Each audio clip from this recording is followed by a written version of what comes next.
What's going on, guys? Murph's YT13 here, and we are back to talk about WWE main roster championships. Forget NXT, forget NXT UK.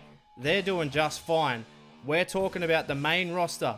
We're going to go through the good, we're going to go through the bad, and I'm going to tell you how I'm going to fix them all. And we're going to start with the 24/7 championship. The good about the 24/7 championship, it has an excellent comedic value, and I believe it really does add value to the show. I think the chaotic nature of it is good. We all know I love a bit of chaos. I think the fact that it can utilize some of the more underused undercard guys that usually would just be sitting in catering and doing absolutely nothing, it gives them good TV exposure. In terms of the bad, I would say that the bad, it comes off a little bit hokey at times. I don't mind a little bit of cringiness, to be honest. I don't mind a little bit of hokey comedy every now and then that sort of makes you go, oh, yeah, that was hilarious. I don't mind that, but I prefer less of it if I could. But I also don't mind a little bit of that sort of stuff. The way I gauge it is if I'm watching wrestling with someone who doesn't usually watch wrestling and I feel awkward having to justify what they've just seen, I don't like that. And the 24/7 title gives us a lot of that. How would I fix it? It's pretty simple. I wouldn't have it at all. But if we have to have it, then there's probably not a hell of a lot I would change. I would just keep doing the same thing. I would just maybe have just a tiny little bit less of it. But I don't mind when they come from backstage, people chase them through the arena just to get through a segment or to get to another segment. That's exactly the slot it should be in. And for that, I give it an overall grade of C+. Next up is going to be the Women's Tag Team Championships. The good. It gives some of the women, much like the 24/7 Championship, a good opportunity to get in the ring and wrestle. And it gives them the opportunity to be on TV. It gives them the opportunity to wrestle and to have a championship on their resume. I know that probably doesn't mean much to them, but it means a bit to us. It's something for them to do. And it gives them more time in the ring, which can only be a good thing. And I really believe if they really tried and put some real effort into this championship, it could be really cool and a major opportunity. The bad is they haven't done any of that. They have done nothing to put this title over whatsoever. Nobody cares about it. Why? Because WWE doesn't care about it. We didn't even know the Iconics were the champions for at least 6 months. They put it on Sasha and Bayley, and it looked as though it was going to be kind of cool. They scrapped that for whatever reason. There's been a lot of speculation as to why. Who cares why? The title suffered, and it was absolutely no good. How would I fix it? It's real simple. Defend it absolutely everywhere. Go to NXT. Go to NXT UK. What's to say Jessamine Duke and Marina Shafir couldn't ransack Raw, burst into the women's locker room, throw Nikki Cross around, throw Alexa Bliss around and say, hey, come and fight us on NXT. We want those tag team championships. Go down there, film 3 or 4 weeks of TV in one hit. Boom. You've got yourself a main event TV match or potentially a takeover match for the women's championships, for the tag team championships. The overall grade is an F. It's been an utter failure. But on that note, Alexa Bliss and Nikki Cross are slowly edging it back. Unlikely team, but they're both pretty good. Nikki Cross, we all know how I feel about her. I think she's doing a great job.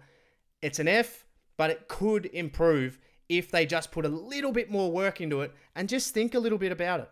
Okay, so now the Raw and SmackDown Tag Team Championships, I'm going to lump them all in together because they kind of feel the same. And that's going to be the bad. They're not. The tag team division could be deep if they really put some effort in again. It's going to come down to effort. A lot of this is going to be the same thing. The tag team division, use Sanity, use the Ascension, use all these tag teams that don't get a run. Use Ryder's team, whoever the fuck he was teaming with. Who cares? Put them in the ring. Build some stories. Tell some basic good guy versus bad guy stories. Guys like the Revival are going to be good enough to get it over. You've got one of the most decorated tag teams in the history of the business in Gallows and Anderson. And their tag team reign was ended by Braun Strowman and Seth Rollins, who don't even like each other. These guys traveled around the world and won tag team match after tag team match after tag team match. Why would they ever get beaten by two guys who aren't even on the same page? It makes no sense. Just put them in the ring. Tell a little bit of a story. Give some backstory on the teams. Put a little bit more effort in. That's all it would take. The overall grade is a C because I think the match quality itself has saved this championship, both of them, from going down the toilet. Now we move on to the Cruiserweight Championship. Now, granted, I don't watch a lot of 205 Live, and that's going to come in the bad. The good about this championship is this championship is what the show is about. 205 Live is centric to winning that championship. So whether you are directly competing for it or you're not, you're still trying to fight and scratch and claw to get to the champion, to beat the champion. That's a huge thing. It seems like such a simple thing, but it's such a massive thing. That's what 205 Live is about, and that is very, very cool. That is very, very good. And the people that I talk to say that this is one of the best hours of wrestling you'll see on TV. The bad is that nobody cares. And that is a bad thing. Whether it's their fault, whether it's our fault, my stupid fault for not watching it, either way, that is a really bad thing. Nobody cares. You see it when they go on pay-per-view. The action itself is what gets them over, but nobody knows about it. This is the problem. Nobody cares about 205 Live, and I think they're a little bit of a victim of the fact that you can watch literally wrestling from all over the world. There is so much wrestling on TV right now and online. Anywhere you look, there is wrestling. They are a victim of being lost in the shuffle. It's not even the most popular show within WWE, let alone outside of it. How would I fix it? I don't really have that great of an answer because it exists. It's really good. It's on a pretty good platform in the WWE network, but nobody watches it.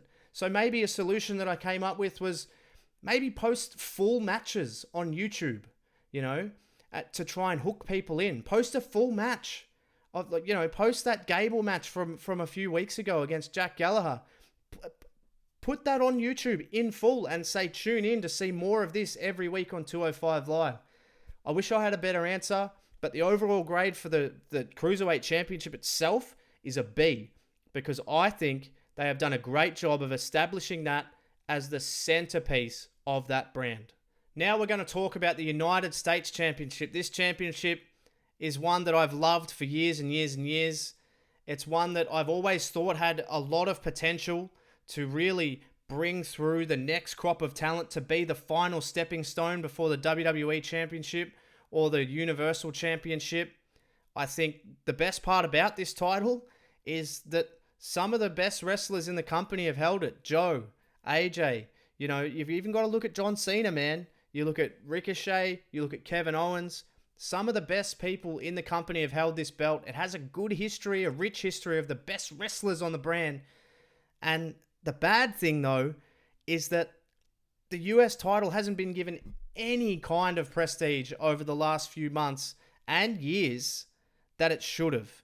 Usually the way you become the number one contender for the US title is to simply beat the champion. Then you have another 2 or 3 matches. Then you wrestle at the pay-per-view. Then the champion gets beaten on the first episode of Monday Night Raw. Then his opponent who beat him is the number one contender. They have a few matches. Then they have it at pay-per-view. There's no creativity whatsoever. The matches are good, which it keeps the rating up. But overall, it doesn't mean anywhere near as much as it could. It should be the final stepping stone before you take that next leap to the next level. How would I fix it? I don't know. Get 6 of your best guys. Give them 12 months to build a body of work. Give me Ricochet, Styles, Joe. Give me Cesaro. Give me Alexander. Give me Gable. Let those guys be the nucleus of this division and give those guys the chance to put 12 months worth of storylines together against each other, similar to the idea of sort of like the SmackDown 6 kind of idea. Throw all these guys in regular matches, bring some outsiders in. I think by the end of 12 months, if you give them plenty of time on TV to get themselves over in the ring and make it really ring-centric, I think you could have yourself 4 or 5 really ready-made stars to take that next step. The overall grade is a C+, and that's on match quality alone. All right, and the next one we're going to be talking about while we're on the US title, of course, is the Intercontinental Championship. It should be the same story. It should be the next step up to the next level. The best part about this and the good of the Intercontinental Championship is the rich history. Some of the greatest wrestlers of all time have held this championship. It still carries a weight. It still carries a love for people. People still respect that title, even though it has been left off TV for God knows how long, when Nakamura had it, and even when Balor had it. It wasn't even on TV. So the good is the history. The bad is that history has almost been erased. It's almost been totally eradicated. It's almost as if the Intercontinental Championship is purely a prop. And I know that they say that the title is a prop, but to the fans, man, we love these championships. We love the Intercontinental title. Why do we love it? Because some of the best matches of all time have been for that title. How would I fix it? Let's bring that back. Give them a chance. Matches. Long, competitive matches. Long, drawn-out matches. Have best of 7 series for the title. Have a tournament where you crown a new Intercontinental Champion. Base an entire month of matches around trying to scratch and claw for that championship. That's just the starting point. That's just the basics. I don't mind what they're doing with Nakamura and Sami Zayn right now, but really, long term, what does that even mean? But that title should carry more prestige. It should be about wrestling. It should be in the hands of someone like Nakamura who can really go. It should be in the hands of someone who can really carry that belt. And I know on my series, it's sort of the title of the Giants, and that's a different sort of take on it that I've gone. But it's still coveted enough for them to want to kill each other for, and that's what it feels like it should be. You should want to scratch and claw your way towards the Intercontinental title, and then once you win that, you grow and you become a better athlete, you become a better wrestler, and you want to take that next step. The overall grade I'm giving it is a D+, because it wasn't even on TV for months. So next, and I don't like to do this, but the SmackDown and Raw Women's Championships are going to be lumped into the same category, because to be honest, as good as Becky Lynch has been and as good as the Ronda Rousey and the Charlotte stuff was at the time, they feel exactly the same. These championships feel exactly the same. Whether it be Becky Lynch, whether it be Bayley, whether it be Charlotte, you could just rotate it between all of those girls. As talented as they are, and as much as I love Becky Lynch and Sasha Banks and all of these girls, these championships feel very, very same.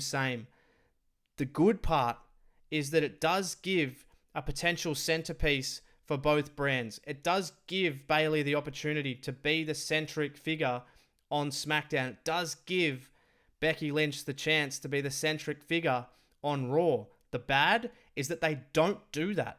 It seems as though if you lose your match for the Raw Women's Championship, you just say, oh, screw it, I'll just go to SmackDown and I'll challenge Bayley for hers. It shouldn't be that easy. So the way that I would fix it is I would, and this is going to seem pretty obvious to those who watch my Universe Mode series, the way I would fix it is I would merge the championships. I would merge those championships and I would make one champion. It would be Becky Lynch, and I would have everybody scratching and clawing to try and get to her. You can have tons of side issues if this is going on. You can have, some factions over here. You can have women deciding that maybe it's maybe a little bridge too far at the moment to get to that women's championship. So we'll challenge for the tag team championships, try and build some momentum. And then maybe when we come out of having that tag team championship, we can take that next step, use that as a step ladder.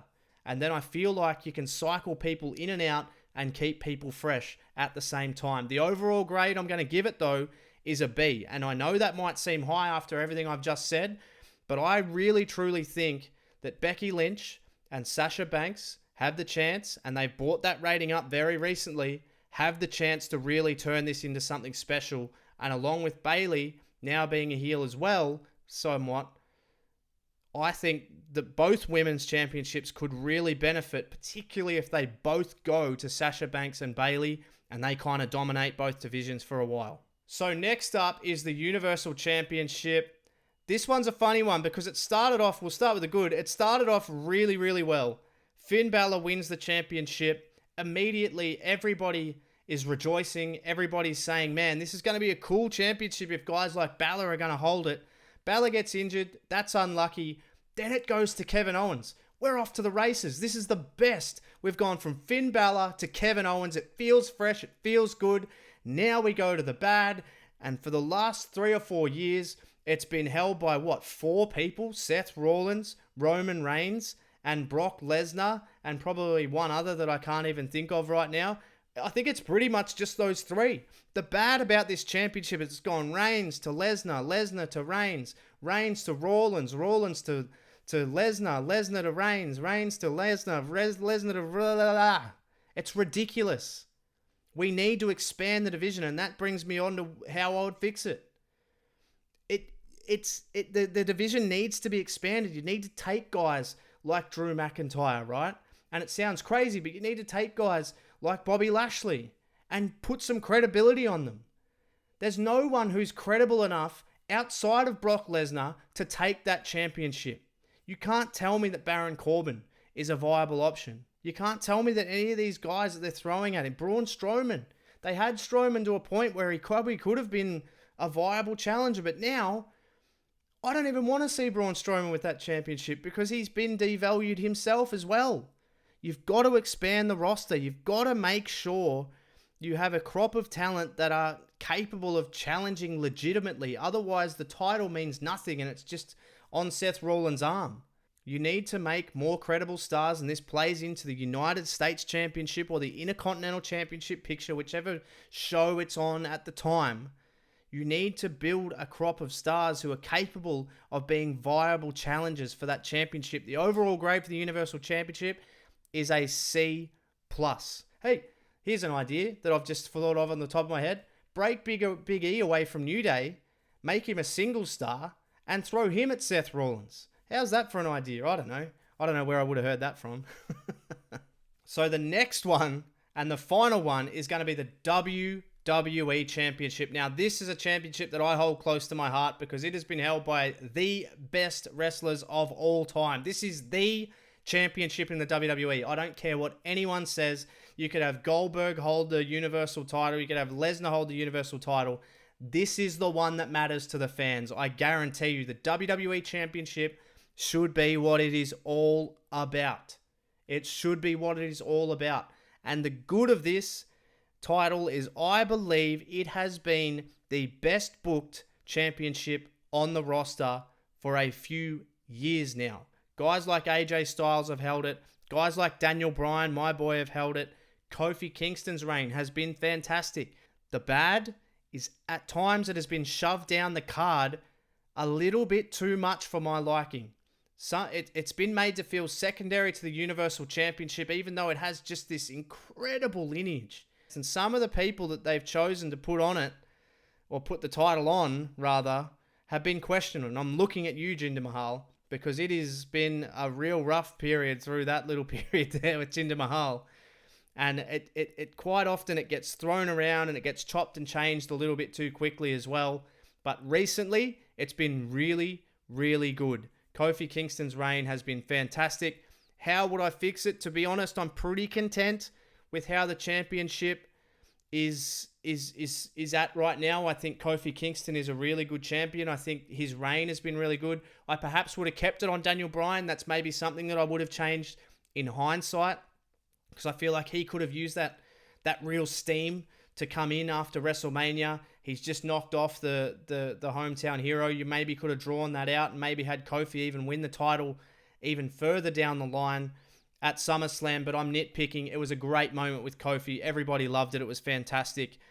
I think the overall feel of this championship is I feel like all of them. I feel like if you had them absolutely locked to a brand, if you had the Universal Championship, it's just on Raw, right? You've got the WWE Championship, it's just on SmackDown. And to see these respective titles, you have to tune into the show. If you want to see Kofi Kingston, if he's your favorite wrestler, the only way to see him is on SmackDown Live. If you keep it separate and then you have a couple of opportunities where you change the roster maybe a couple of times a year.